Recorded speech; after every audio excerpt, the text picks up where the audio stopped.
Hello guys, welcome to my channel. आज के इस वीडियो में हम लोग क्या पढ़ने जा रहे हैं? डेप्रिसिएशन। ठीक है, तो डेप्रिसिएशन को हिंदी में क्या बोलते हैं? ह्रास। तो इसका डिफिनेशन अच्छे से समझते हैं हम लोग। चलिए पढ़ते हैं। ह्रास संपत्तियों के लगातार उपयोग और समय बीतने के कारण उनके मूल्य, उपयोगिता एवं कार्य क्षमता में होने वाली कमी को क्या कहते हैं? ह्रास कहते हैं। ठीक है, सेकंड डेफिनेशन पढ़ते हैं। ह्रास संपत्ति के मूल्य में प्रयोग के कारण होने वाली कमी को ह्रास कहते हैं। ठीक है, इसका मतलब क्या हो रहा है? मान लीजिए कोई असेट है जिसका बिजनेस में यूज कर रहे हो, ठीक है, उस असेट का कोई पार्ट डैमेज हो गया हो, तो पार्ट डैमेज होने के कारण अब आप उसे क्या करना चाहते हैं? बेचना चाहते हैं। ठीक है, तो बेचने पर क्या हमें वो प्राइस मिलेगा जितने में हम लोग खरीदा था? नहीं मिलेगा, क्योंकि उसका पार्ट डैमेज हो चुका है। तो उस पार्ट डैमेज होने के कारण उसका जो वैल्यू होता है वो क्या हो जाता है? घट जाता है। ठीक है, वैल्यू जो होता है उसका क्या हो जाता है? कम हो जाता है। तो उसी कमी को जो हम लोग क्या कहते हैं? डेप्रिसिएशन कहते हैं। ठीक है, अब ये मैंने बहुत अच्छे से समझाया। इसके बाद मैं एक और डेफिनेशन पढ़ लेती हूँ। ह्रास किसी संपत्ति के मूल्य में किसी भी कारण से होने वाली धीरे धीरे तथा अस्थायी कमी को ही ह्रास कहते हैं। ठीक है, इसका एक और डेफिनेशन मैंने यहाँ पे समझाने के लिए लिखा है। एक निश्चित समय में किसी भी संपत्ति के जीवन काल में किसी भी कारण से होने वाले मूल्य में कमी को ही क्या कहते हैं? ह्रास कहते हैं। ठीक है, यहाँ तक अच्छे समझ में आ गया आप लोग को। तो उसके बाद हम लोग क्या पढ़ेंगे? अब मेथड ऑफ प्रोवाइडिंग डेप्रिसिएशन। क्या पढ़ेंगे? मेथड ऑफ प्रोवाइडिंग डेप्रिसिएशन, यानी कि मूल्य ह्रास की विधियां। यानी कि डेप्रिसिएशन हम लोग समझ गए, लेकिन डेप्रिसिएशन की कुछ मेथड होते हैं, उसको जानना जरूरी होता है कि डेप्रिसिएशन हम लोग बनाएंगे कैसे, उसको कौन कौन सा मेथड इस्तेमाल किया जाएगा। तो सबसे पहले दिया हुआ है फिक्स्ड इंस्टॉलमेंट मेथड, यानी कि अस्थायी किस्त पद्धति। सेकंड मेथड क्या है? Diminishing balance method. ठीक है, ह्रासमान शेष पद्धति। थर्ड क्या है मेथड? एन्युटी मेथड, यानी कि वार्षिक वृद्धि विधि। फोर्थ क्या है? डेप्रिसिएशन फंड मेथड, ह्रास कोष विधि। उसके बाद क्या है? इंश्योरेंस पॉलिसी मेथड, यानी कि बीमा पॉलिसी विधि। उसके बाद क्या है? फिफ्थ रिवैल्यूएशन मेथड, यानी कि पूर्ण मूल्यांकन विधि। यानी कि हम लोग जो डेप्रिसिएशन बनाएंगे वो इन सब मेथड से बनाएंगे। ठीक है, तो इसके लिए मैंने क्या किया, सारे मेथड को आपको बता दी कि ये सारे मेथड से हम लोग को बनाना है। ठीक है, तो सबसे पहला मेथड हम लोग पढ़ेंगे, आज हम लोग जानेंगे fixed instalment method.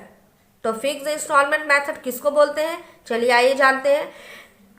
Fixed instalment method, इस मेथड में प्रति वर्ष ह्रास की जो राशि समान रहती है, यानी कि इसका जो अमाउंट जो होता है वो हर वर्ष क्या रहता है? सेम रहता है। प्रति वर्ष ह्रास की गणना संपत्ति के मौलिक मूल्य पर की जाती है, यानी कि इसके जो हर साल जो ह्रास की जो कैलकुलेशन जो करते हैं एसेट पर, तो वो क्या होता है? मूल्य, उसमें क्या होता है? मौलिक मूल्य पर की जाती है, यानी कि सेम अमाउंट पे ही की जाती है।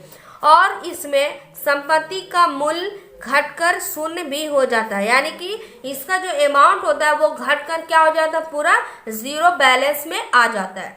चलिए फिक्स इंस्टॉलमेंट का ये फॉर्मेट समझ लेते हैं हम लोग अच्छे से। तो क्या क्या हो जाएगा? सबसे पहले लिखेंगे डेट, उसके बाद लिखेंगे पार्टिकुलर, फिर लिखेंगे लेजर फॉल्यू, फिर अमाउंट, फिर लिखेंगे डेट, फिर लिखेंगे पार्टिकुलर, फिर लेजर फॉल्यू, फिर अमाउंट। ठीक है, यहाँ तक समझ में आ गया अच्छे से।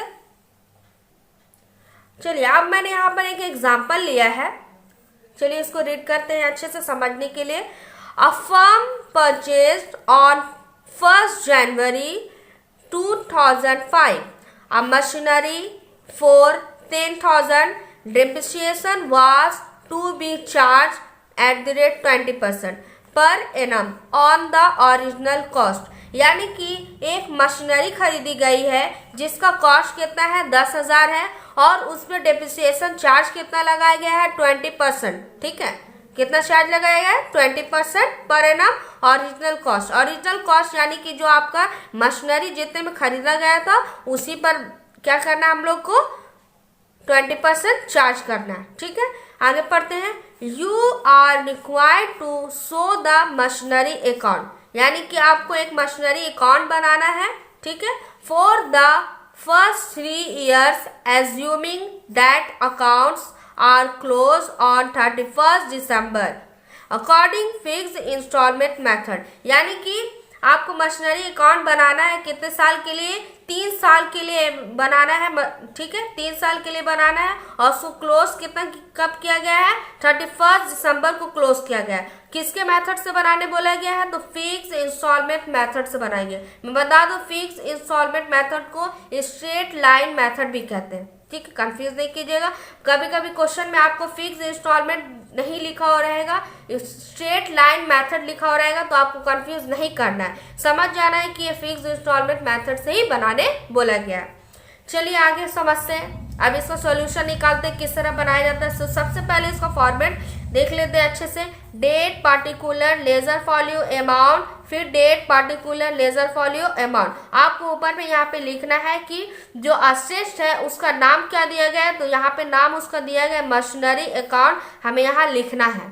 ठीक है, तो चलिए सबसे पहले दिया हुआ था कि मशीनरी अकाउंट जो हमारा है वो कितने रुपए का है, तो इसका अमाउंट कितना दिया गया? 10,000। तो हमने यहाँ पे लिखा, यहाँ पे स्टार्टिंग से लिखेंगे कितने ईयर का है? तो 2005 का है, तो यहाँ पे लिखेंगे डेट में 2005 1 जनवरी लिखेंगे यहाँ पे टू बैंक अकाउंट 10,000। चूंकि यहाँ पे मशीनरी के अमाउंट हम लोग वैल्यू यहाँ पे पुट कर रहे हैं, तो इसलिए उसको कैसे दिखाएंगे, शो कैसे करेंगे? To bank account 10,000। ठीक है, उसके बाद यहाँ पे फिर से लिखना है 2005 31 जनवरी बाय डेप्रिसिएशन अकाउंट लिखना है।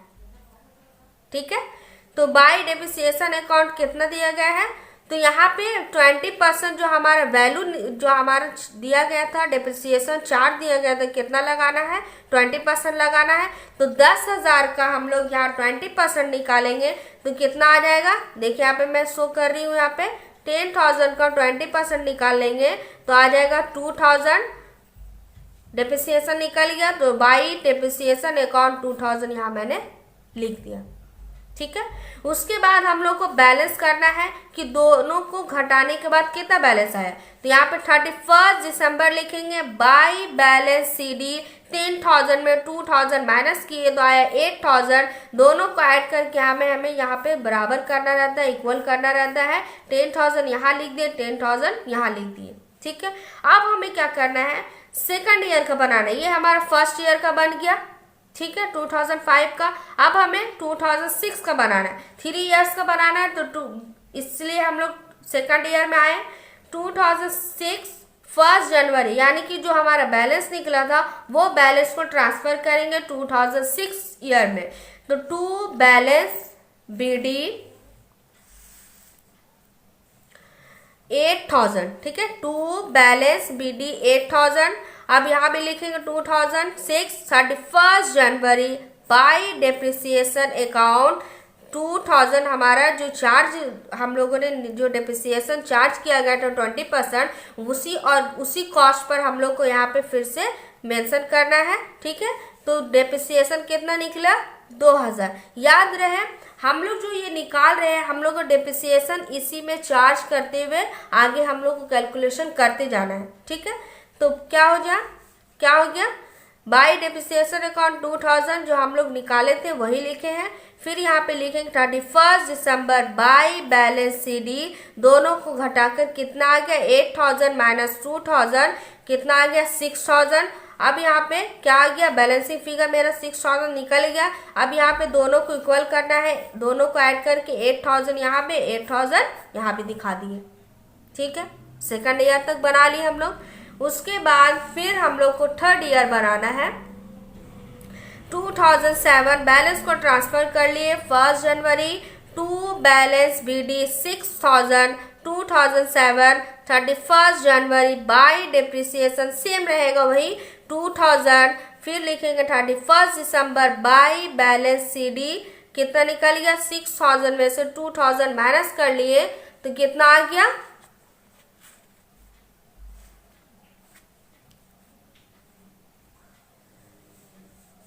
4000। ठीक है, बैलेंसिंग फिगर निकल गया 4000। अब दोनों को ऐड कर लेंगे, कितना आ जाएगा, 6000 इधर इक्वल कर लेंगे, 6000 इधर इक्वल कर लेंगे। ठीक है, यहाँ तक समझ में आ गया। तो मर्सनरी अकाउंट ये हमारा कंप्लीट हो गया।